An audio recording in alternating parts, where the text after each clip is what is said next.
Hey everyone, so this video is for anybody who is currently a realtor in a franchised operation. You know who you are, whether it's a Remax or a Royal LePage or any other type of situation, versus what I'm doing here at Real. And I wanted to show you a real world breakdown of a specific realtor who shared this information out on the internet with us at Real so that we could use this to be able to kind of show you not necessarily our own information, but his information so that you can get some insight in what is going on and why Real is so fast growing. So this particular realtor did 20 transactions in 2022.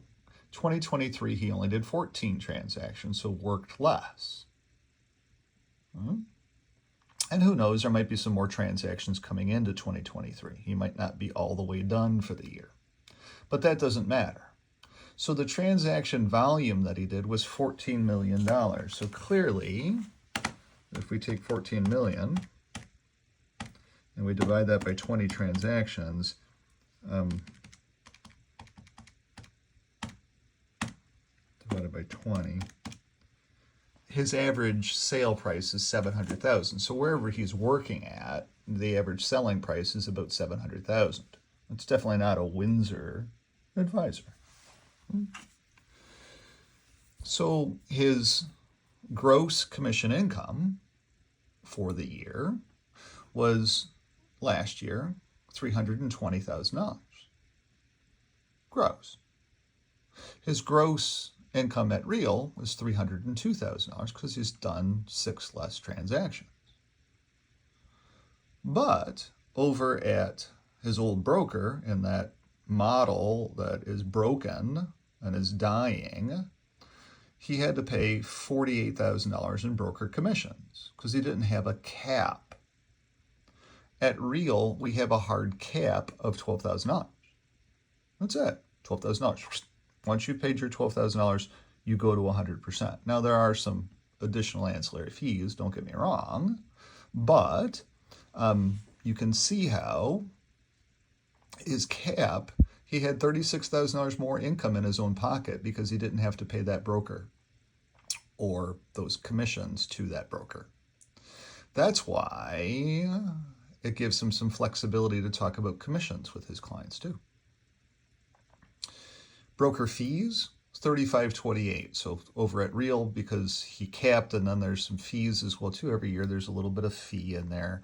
$34.10 for him. He did quite a bit of volume, more volume than I do, so his fees were higher.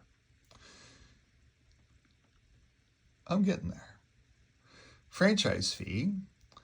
So because he was working in an office like, say, a Remax office where there's also a franchisee, the franchise fee was $10,809 to be part of something bigger than you. And here we don't have any franchise fees. You are your franchise at Real. That's you.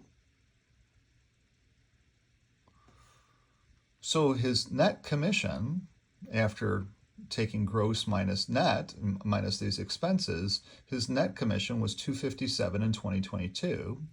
And in 2023, he did 6 transactions less, but made more money at Real.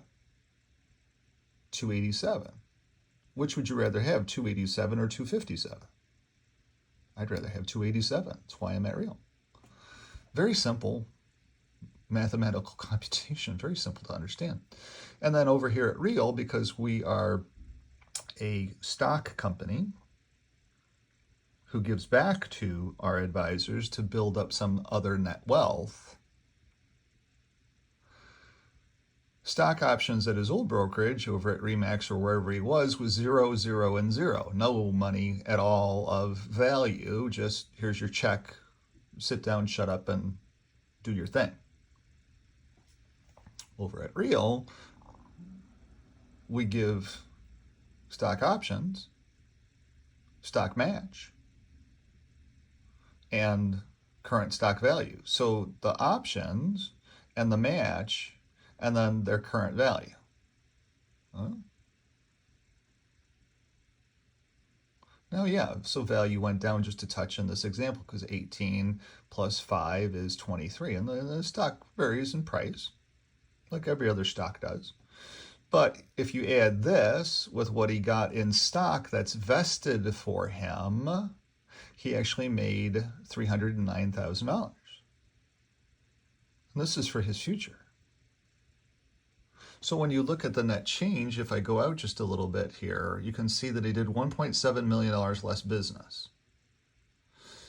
He did $17,000 less GCI, but he spent $36,000 less money.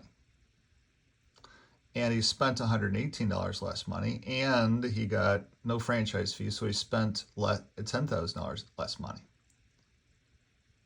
So all total, he made $51,765 more working less in 2023 for real. Now you can go ahead and stay on that circular mouse wheel, pounding out 20 transactions per year.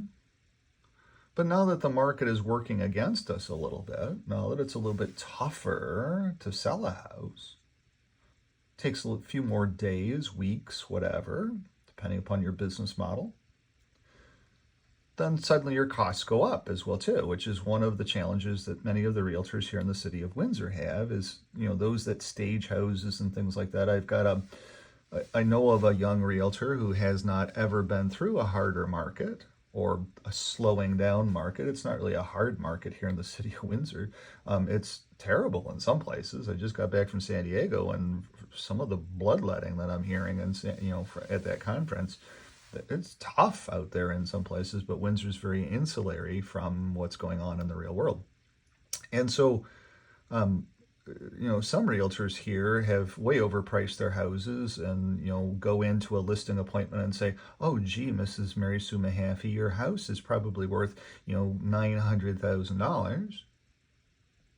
But in reality, it was only worth $830,000. And then when I go into the meeting and say, hey, I don't think your house is worth $900,000. I think your house is worth $830,000. Then I get the classic comeback. Oh my God, there was another realtor that came in and said their house is worth $900,000. We're just going to go list with them.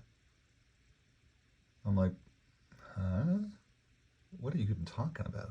$900,000. There's no way that your house is worth that. And now for sure the house has been reduced, hasn't sold. It's very old on the market. And it's now probably, because the market has changed a little bit more than now too, it's probably worth about $810,000 at most. It's working against them. And that happens all the time. I run into that all the time. So at the end of the day, you can see how in this real world example, why am it real? The math is just the math. I'm getting ready to do some other things in my business, and some of the money that I'm reinvesting back in my business is just because I'm not paying a broker of record. With the place that I was at last, I had paid them over almost $26,000 in the last year that I was there. Here at Real, it's $12,000. That's $14,000 that I have more in my pocket to invest in my business. And Media Duo over on Walker Road is getting ready to launch some things for me. They've benefited by that $14,000 because that $14,000 went to them. And I have some amazing marketing pieces that are going to be launching here soon. So you can stay in that model that you wish to. But really, in reality, these fees, let's just go there a little bit. One last thing. These fees that he was paying, what they do with that money is they pay for conferences for their ultra high performing realtors. So when you go to one of their conferences, they march up on stage this person who, has done bazillions of dollars of business in, Las Vegas, Nevada, the #1 realtor on the planet. But they paid him with your money to be there. What benefit does that do for you? That person gets up on stage and says, yeah, I'm the greatest realtor since sliced bread, and thank you for letting me be here because they paid me a private flight out here. You paid them a private flight out there. I'd rather have that money in my pocket, reinvesting back in my business. If I wanted to go to Las Vegas, I can fly my butt out to Las Vegas. If I wanted to hitchhike out to Las Vegas, I could hitchhike out to Las Vegas. I can get out to Las Vegas. That's easy. There's all kinds of ways to people to get to Las Vegas if I ever wanted to go. I don't need to be out there listening to some highfalutin guy who has nothing to do with my business and doesn't understand my business, would never give me the time of day, stand up on stage and say how great he is. I don't need to do that. You may. There's nothing wrong with that. But for me, it's not that big of a deal. So that gives you an idea of what the differences are with non-bricks and mortar and the power that brings to the advisor and the power it takes away from the broker of record. Now, one last thing to share with you guys, those of you that might be watching this. I went to the Canadian Real Estate Association conference for the last 2 years. It's hosted up in Ottawa. And when you go into that conference, it's the national, so it's all the highfalutin folk. Very, very successful people in that room. And they all have multiple franchises. They're sitting there, because I interviewed a lot of them. I'm just Brian from Windsor. I don't have nothing to do with you. Who are you and where are you from and what do you do? And they told me, oh, I can't wait to tell you how great things are for me. And all of them had multiple franchises and had multiple advisors underneath them and were just living high off the hog off of all this money. Because it doesn't take, you can see how if you're a broker of record in one of these franchise operations, it doesn't take very long at $10,000 a pop if you have 80 realtors. That's a significant income. Even if you're a small independent shop. We have a lot of small independent shops here in the city of Windsor with brokers of record running businesses, and there's nothing wrong with that model. I just sit there and say, instead of giving this money to them, I would rather give this money to me. That's all I'm doing. If I'm an entrepreneur and a realtor anyway, I'm an entrepreneur by definition. I'm owning my own business by definition. My business cannot be working in this model. My business can only be working in this model. So automatically, it's a corporate decision. It's not my decision, it's a corporate decision. When I have a board meeting with myself, my board sits there and says, hey, you have to be on this path. And then personally, I look at it and say, I need to be on this path because this is for me. Because my business isn't going to have anything of value. A realtor doesn't have anything of value when they go to retire or they die. There's nothing of value there. It simply goes away. But this is the value. And that's another reason why any realtor that's in this path, I just don't understand it.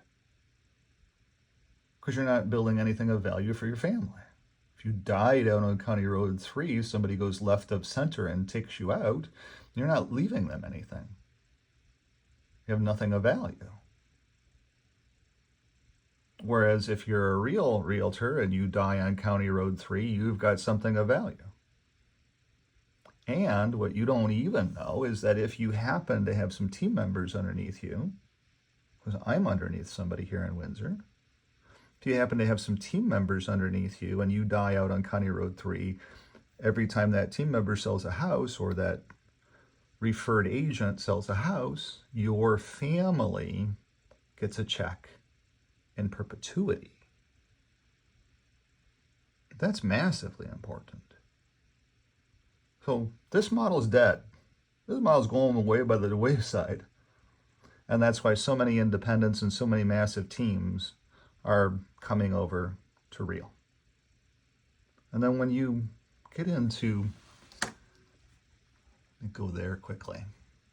I know this this video is running a little bit long, but when you get into workplace and you read through this stuff and you just are going along, sharing with people, you quickly start to understand just how awesome this is.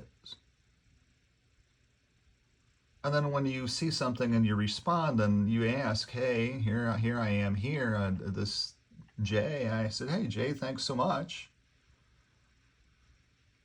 for that message. I appreciate you. Clients choose us for being us. I'm running for re-election to the board here in Windsor this month, and an our lawsuit is interesting, but that's all it is. You mentioned if you could help me in some way to call you. There are several things going on in my practice, and I sure could benefit by having a friend, Brian. And Jay responded almost instantly, 11:01. Said, call me on my cell tomorrow. Here's my cell number. Can't wait to talk to you. That's collaboration. Jay's down in Texas. That's collaboration.